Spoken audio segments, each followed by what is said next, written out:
తెలంగాణ రాష్ట్రంలోనే దివ్యక్షేత్రంగా వెలుగొందుతున్నటువంటి వనదుర్గా భవాని క్షేత్రం లోపల ఈ రోజు ఉదయాన్నే అమ్మవారికి పూజా కార్యక్రమాల ముగించుకున్న తర్వాత దేవాలయ ద్వారాలు మూసివేయడం జరిగింది.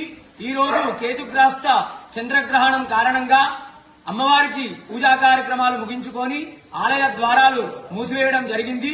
తిరిగి మర్నాడు రేపు ఉదయం అమ్మవారికి శుద్ధి సంప్రోక్షణ అనంతరము అమ్మవారికి జరిగేటువంటి నిత్య కైంకర్యాలు, అభిషేకము, అలంకరణ, సహస్రనామ కుంకుమార్చన, మహానివేదన, మంగళహారతి అనంతరము అమ్మవారి యొక్క దర్శనాలు భక్తులకు 8 గంటలకు కల్పించనున్నట్లు ఆలయ ఈవో వీరేశం సార్ గారు తెలిపారు.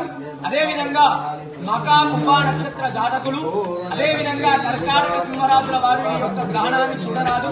ఈ గ్రహణము పగటి పూట ఉంటుంది కాబట్టి గ్రహణ వేదన ఉదయం 8 గంటల నుండి ప్రారంభమవుతుంది. ఈ గ్రహణము మధ్యాహ్నం 3:20 నుంచి సాయంత్రం 6:48 వరకు ఈ గ్రహణం ఉంటుంది.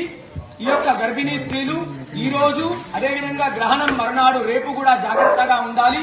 అందరూ కూడా గ్రహణ సమయంలో పట్టు స్నానము, విడుపు స్నానము చేయాలి. భోజన ఇతర కార్యక్రమాలన్నీ కూడా ఉదయం 10 గంటల వరకు ముగించుకోవాలి.